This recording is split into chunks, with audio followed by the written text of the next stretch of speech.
वैसे जरूरी नहीं है, लेकिन वीडियो को लाइक या फिर डिसलाइक कर दिया करें। मूवी के स्टार्ट में हम एक लड़के को देखते हैं जो डरते हुए अपने कॉलेज की लाइब्रेरी की तरफ जा रहा था। फिर लाइब्रेरी पहुंचकर वो अपने फ्रेंड को आवाज लगाता है। उस टाइम उसके पास एक पेन ड्राइव भी था, लेकिन तभी अचानक से वहाँ की बुक्स गिरने लगती हैं और तभी पीछे से एक घोस्ट आकर उस लड़के की सॉल निकाल लेता है। इसके बाद सीन शिफ्ट होकर एक पार्टी की तरफ आता है, जहाँ पर हम 4 दोस्तों को देखते हैं जो कि बातें कर रहे थे। उनमें से एक लड़की मैटी कुछ परेशान नजर आ रही थी, क्योंकि उसका बेस्ट फ्रेंड जोश पिछले एक हफ्ते से किसी के भी कांटेक्ट में नहीं था। उन फ्रेंड्स में से एक लड़का था जो कि मैटी को पसंद करता था, और जब मैटी घर जा रही होती है तो वो लड़का उससे पूछता है क्या मैं तुम्हें घर ड्रॉप कर दूं, लेकिन अब क्योंकि मैटी उसे पसंद नहीं करती थी इसीलिए वो उसे इनकार करके चली जाती है। घर आकर मैटी फोन के वॉइस मैसेजेस सुनती है। उनमें से एक उसके फ्रेंड जोश का भी मैसेज था, लेकिन उसने उस मैसेज में कुछ नहीं कहा बल्कि सिर्फ मैटी का नाम लिया। इसीलिए मैटी फिर से जोश को कॉल करने की कोशिश करती है, लेकिन स्टिल वो कॉल पिक नहीं कर रहा था। फिर नेक्स्ट डे मैटी अपने कॉलेज जाती है, और ये कॉलेज मूवी के स्टार्ट वाला कॉलेज है। फिर क्लास खत्म होने के बाद मैटी जोश के घर जाती है, जहाँ आकर वो देखती है कि जोश के घर की हालत काफी खराब है। अभी वो ये सब कुछ नोटिस कर ही रही होती है कि तभी वहाँ पर जोश आ जाता है। जोश वही लड़का होता है जिसे हमने मूवी के स्टार्ट में भी देखा था, यानी जिसके पास पेन ड्राइव था और घोस्ट ने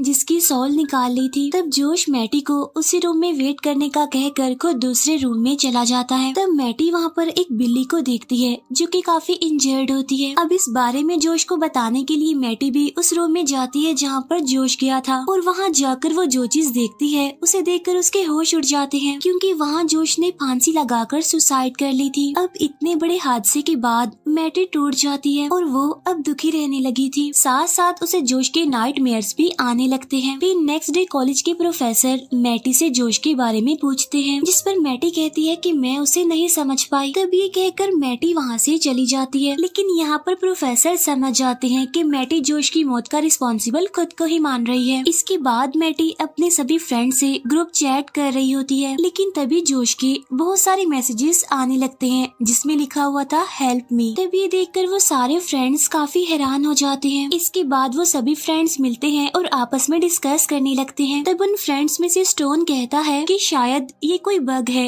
जिससे ये मैसेजेस आ रहे हैं। तब मैटी स्टोन को कहती है कि तुम जोश के घर जाकर उसकी आईडी को लॉग आउट करके उसके कंप्यूटर को बंद कर देना। तब इस बात के लिए स्टोन मान जाता है, इसीलिए वो सीधा जाता है जोश के घर, लेकिन उसे जोश का कंप्यूटर कहीं भी दिखाई नहीं दे रहा था। इसके बाद स्टोन उसी रूम में जाता है जहाँ पर जोश ने सुसाइड की थी, और तभी उसे वहाँ पर एक दरवाजा दिखाई देता है। इसके बाद वो उस डोर को ओपन करके उस रूम में चला जाता है जहाँ की सारी विंडोज रेड टेप से कवर्ड थी। अभी वो ये सब कुछ देख ही रहा होता है कि तभी वहाँ पर अचानक से एक लड़की का घोस्ट आ जाता है, जिससे बचकर स्टोन भागने लगता है, लेकिन तभी उस लड़की का घोस्ट उसकी भी सॉल निकाल लेता है, सेम वैसे ही जैसे जोश की सॉल निकाली गई थी। फिर कुछ दिनों बाद मैटी अपनी फीमेल फ्रेंड से बात कर रही होती है। वो उसे बताती है कि कुछ दिनों से स्टोन भी ठीक से बात नहीं कर रहा। इसके बाद मैटी स्टोन को कॉल करके जोश की आईडी को बंद करने के बारे में उससे पूछती है। तभी स्टोन उससे कहता है कि इस टाइम मेरी तबीयत ठीक नहीं है, और ये कहकर वो फोन काट देता है, और स्टोन की बॉडी पर अजीब तरह के काले निशान बन गए थे, जिससे वो काफी डर जाता है। इसके बाद मैटी खुद जोश के घर जाने का डिसाइड करती है। तब जोश के घर जाकर मैटी को पता चलता है कि घर की ऑनर इस घर को रेंट पर देने वाली है, और उसने जोश का सारा सामान फेंक दिया है, और जोश का जो कंप्यूटर था वो एक अननोन पर्सन एक लड़के को सेल कर दिया। तब मैटी घर की ऑनर से उस लड़के का एड्रेस लेती है और जाकर उसी लड़के से मिलती है, और उस लड़के का नाम डेक्स्टर होता है। मैटी उसके पास पहुँचते ही उस पर गुस्सा करने लगती है कि तुमने जोश की आईडी से हमें मैसेजेस किए हैं। तब ये सुनकर डेक्स्टर मैटी को जोश का कंप्यूटर दिखाता है। वो कंप्यूटर अभी तक ऐसे ही पड़ा हुआ था, यानी अभी तक वो इंस्टॉल भी नहीं हुआ था। डेक्स्टर उसे बताता है कि जब से मैंने ये कंप्यूटर लिया है मैंने तो इसे ऑन भी नहीं किया। तब ये सुनकर मैटी परेशान हो जाती है और सोचने लगती है कि आखिर वो मैसेजेस किसने किए होंगे। उसी शाम को डेक्स्टर जोश के कंप्यूटर को ऑन करता है, जिसमें से फौरन ही एक मैसेज लिखा हुआ आता है कि क्या तुम एक भूत से मिलना चाहते हो। अब क्यूरियस होते ही जैसे डेक्स्टर उस पर क्लिक करता है तो वहाँ पर कुछ लोगों की वीडियोस चलने लगती हैं जो सारे के सारे सुसाइड कर रहे होते हैं। तब ये देखकर डेक्स्टर घबरा जाता है और फौरन ही कंप्यूटर को बंद कर देता है। इसके बाद मैटी अपना लेटर बॉक्स चेक करती है जहाँ पर उसे जोश का पार्सल मिलता है जो उसने मरने से 2 दिन पहले भेजा था। उस पार्सल में 3 रेड टेप्स के रोल थे। साथ ही साथ वहाँ पर एक नोट भी था जिस पर लिखा हुआ था कि ये रेड टेप्स उन्हें दूर रखती हैं। लेकिन मैटी इस बारे में कुछ भी समझ नहीं पाती, इसीलिए वो अपने दोनों फ्रेंड्स को क्लब बुलाती है और उन्हें भी वो रेड टेप्स दिखाती है। लेकिन यहाँ पर मैटी के फ्रेंड्स भी कुछ नहीं समझ पाती कि आखिर इन सब का क्या मतलब है। तब मैटी उन्हें बताती है कि पिछले कुछ दिनों से स्टोन भी बिल्कुल जोश की तरह सबसे अलग रहने लग गया है। फिर उसी टाइम टीवी पर न्यूज आती है कि अचानक से पूरे शहर में सुसाइड केस बढ़ते जा रहे हैं। लेकिन इसके पीछे अभी तक कोई रीजन नहीं मिली कि आखिर लोग ऐसा क्यों कर रहे हैं। इसके बाद जब वो तीनों क्लब से बाहर जाते हैं तो तभी डेक्स्टर मैटी को आवाज लगाता है और उसे अपने साथ घर लाकर जोश के कंप्यूटर की वही वीडियोस दिखाता है, जिसे देखकर मैटी काफी घबरा जाती है और कंप्यूटर बंद करने के बाद उससे कहती है कि मैं ये सब कुछ भूलने की कोशिश कर रही हूँ। तब मैटी और कुछ कहे बगैर ही वहाँ से चली जाती है। फिर नेक्स्ट डे मैटी बस से कॉलेज जा रही होती है और तभी अचानक से एक अननोन पर्सन गाड़ी के सामने आ जाता है। तब ड्राइवर बिल्कुल ठीक टाइम पर बस को मोड़कर उसे हिट करने से बचा लेता है। लेकिन तभी वो अननोन पर्सन मैटी को घूर कर चला जाता है वहाँ से। इसके बाद जब मैटी पैदल चलकर जा रही होती है तो तभी उसके पास किसी की कॉल आती है। लेकिन तब वही अननोन पर्सन जो बस के सामने आ गया था वो पीछे एक काफी बड़े टावर से कूदकर सुसाइड कर लेता है। इसके बाद मैटी प्रोफेसर से मिलकर उन्हें सारी बात बता देती है जो पिछले कुछ दिनों से उसके साथ हो रहा है। तो प्रोफेसर उसे कहते हैं कि ऐसा कुछ नहीं है और तुम जोश के बारे में कुछ ज्यादा ही सोच रही हो, जिसकी वजह से ही तुम्हें ऐसी चीजें दिखाई दे रही हैं। इसके बाद मैटी का फ्रेंड अपने कंप्यूटर से अपने फ्रेंड स्टोन को मैसेज करता है, लेकिन तभी उसके कंप्यूटर पर भी सेम मैसेज आता है, यानी क्या आप किसी भूत से मिलना चाहते हैं। तब क्लिक करने पर उसे अपना फ्रेंड स्टोन वहाँ पर दिखाई देता है, लेकिन फिर थोड़ी ही देर बाद वो गायब हो जाता है और कंप्यूटर वापिस से अपनी नॉर्मल हालत में आ जाता है। इसके बाद मैटी जब कॉलेज के वॉशरूम में जाती है तो उसे वहाँ पर किसी की प्रेजेंस का एहसास होता है, जहाँ हमें दिखाया जाता है कि मैटी के आसपास एक भूत है जो मैटी को दिखाई नहीं दे रहा था। और जब मैटी वहाँ पर हाथ धो रही होती है तो उसे फिर से ऐसा फील होता है कि कोई ना कोई तो यहाँ पर जरूर है। और मैटी जैसे ही उस दरवाजे की तरफ देखती है तो उसे वहाँ पर किसी की भयानक और डरावनी सी आंख दिखाई देती है, जिससे डरकर वो फौरन वहाँ से भाग जाती है। इसके बाद मैटी का फ्रेंड स्टोन के घर जाता है जहाँ पर उसे स्टोन मिल जाता है, जो उस टाइम डरा होता है और रोते हुए कहता है कि मैं अभी मरना नहीं चाहता। और ये कहते ही वो दीवार के अंदर समा जाता है और तब मैटी का फ्रेंड स्टोन को बचाने के लिए कुछ भी नहीं कर पाता। ये देखकर मैटी का फ्रेंड काफी डर जाता है और वहाँ से भागकर वो अपने घर आ जाता है और वो अपने रूम की सारी विंडोज को रेड टेप से कवर्ड कर देता है। लेकिन जब वो दरवाजे को कवर्ड करने लगता है तो उसकी टेप खत्म हो जाती है और तभी उसे दरवाजे के पीछे किसी की प्रेजेंस का एहसास होता है।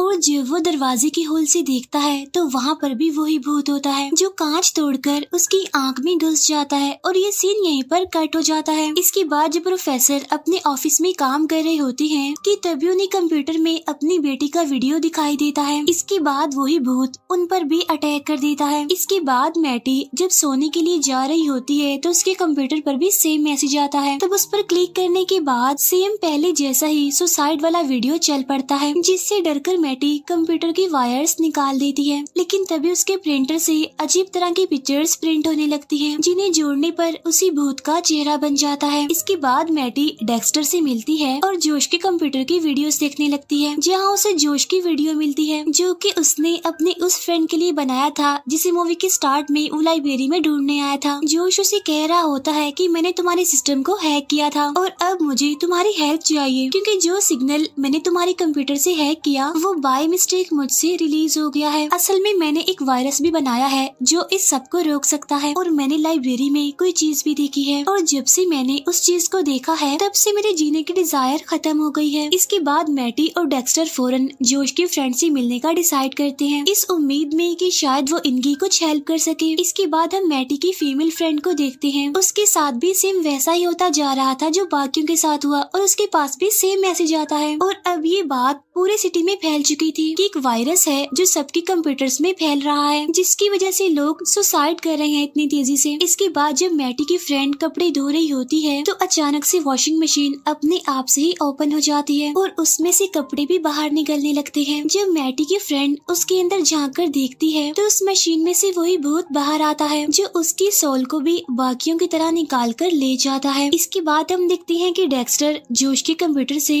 जोश की फ्रेंड का एड्रेस निकालता है उसके पास जाने के लिए, लेकिन तभी हम उसके रूम में उसी भूत को देखते हैं जिससे डरकर डेक्स्टर वहाँ से भाग जाता है। इसके बाद जब मैटी अपने घर पहुँचती है तो उसके कंप्यूटर में अपने आप से ही उसके फ्रेंड की वीडियो प्ले हो जाती है जिसमें वो कह रहा होता है कि हमारी फीमेल फ्रेंड को जाकर देखो तुम। और जब मैटी अपनी फीमेल फ्रेंड को ढूंढने के लिए उसके रूम में जाती है तो वो देखती है कि उसकी फ्रेंड वहाँ पर छुपी हुई है जिसकी हालत भी काफी खराब है, जो डरी होती है और कहती है कि मुझे मरने से डर लगता है, लेकिन जब से मैंने उस भूत को देखा है तब से मेरा सुसाइड करने का दिल कर रहा है। तब मैटी फौरन पुलिस को कॉल करती है ताकि वो थोड़ी हेल्प कर सके, लेकिन पुलिस स्टेशन का भी सेम यही हाल था क्योंकि वहाँ के भी सारे लोग सुसाइड कर चुके थे। इसके बाद मैटी की फ्रेंड उससे माफी मांगती है और फिर देखते ही देखते राख में बदलकर गायब हो जाती है, जिसे देखकर मैटी काफी घबरा जाती है। इसके बाद मैटी फौरन डेक्स्टर के साथ जोश की फ्रेंड के घर जाने के लिए निकलती है। रास्ते में डेक्स्टर मैटी को बताता है कि मुझे जोश का पेन ड्राइव मिल चुका है जिससे ये सब कुछ रोका जा सकता है। इसके बाद जब वो दोनों जोश की फ्रेंड के घर आती हैं तो वो देखती हैं कि उसने अपने पूरे घर को रेड टेप से कवर करके खुद को कबर्ड में बंद कर दिया है, लेकिन जब वो दोनों वहाँ पर पहुँचते हैं तो जोश का फ्रेंड बाहर आ जाता है। तब डेक्स्टर उससे पूछता है कि तुम और जोश क्या कर रहे थे, जिस पर वो बताता है कि हम एक टेलीकॉम प्रोजेक्ट पर काम कर रहे थे, लेकिन तभी हमें काफी स्ट्रॉन्ग फ्रिक्वेंसी मिली। हमें लगा कि शायद ये कोई सिंपल रेडियो फ्रिक्वेंसी है, लेकिन जब हम उसे मॉनिटर करने की कोशिश कर रहे थे तो वो सोल्स अपनी फ्रिक्वेंसी चेंज करने लगी थी। ऐसा लग रहा था कि वो हमसे भी काफी स्मार्ट है। और तभी अचानक से